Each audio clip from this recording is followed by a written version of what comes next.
மலையாள நடிகைகள் கீதா விஜயன் மற்றும் ஸ்ரீதேவிகா ஆகியோர் திரைப்பட இயக்குனர் துளசிதாஸ் மீது குற்றச்சாட்டை முன்வைத்துள்ளனர்.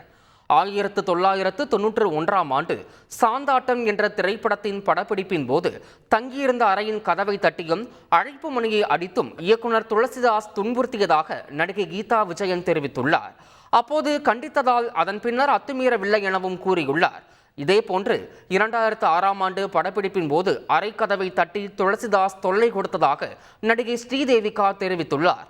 இதனால் மற்றொரு அறையில் ரகசியமாக தங்கியிருந்ததாகவும் அதன் பின்னர் பேசிய ஊதியத்தை தராமல் ஏமாற்றியதாகவும் குற்றம் சாட்டியுள்ளார். இதுகுறித்து அம்மா அமைப்பில் புகார் அளித்தும் நிர்வாகிகள் கண்டுகொள்ளவில்லை என்றும் அதிகாரிகள் குழு விசாரணை செய்தால் ஒத்துழைக்க தயாராக இருப்பதாகவும் அவர் குறிப்பிட்டுள்ளார். பட வாய்ப்பு ஏற்படுத்தி தருவதாக கூறி நடிகர் பாபுராஜ் பாலியல் வன்கொடுமை செய்ததாக மலையாள இளம் நடிகை ஒருவர் குற்றஞ்சாட்டியுள்ளார்.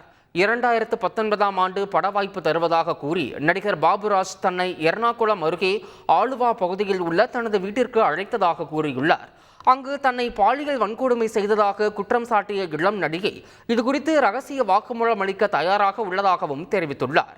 இந்த சம்பவம் குறித்து தற்போது கொச்சி மாநகர காவல் துணை ஆணையராக இருக்கும் மலப்புரம் மாவட்ட முன்னாள் காவல் கண்காணிப்பாளர் சசிதரனிடம் தெரிவித்துள்ளதாகவும் அவர் கூறியுள்ளார்.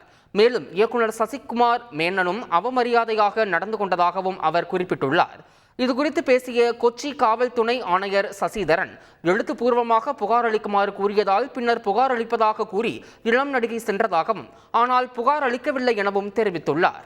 இதனிடையே குற்றம் சாட்டியுள்ள இளம் நடிகை தன்னுடைய சொகுசு விடுதியில் பணிபுரிந்தவர் என்றும் அவருக்கு பின்னால் திரைத்துறையை சேர்ந்தவர்கள் இருப்பதாகவும் சதியை அம்பலப்படுத்துவதேன் என்றும் நடிகர் பாபுராஜ் தெரிவித்துள்ளார்.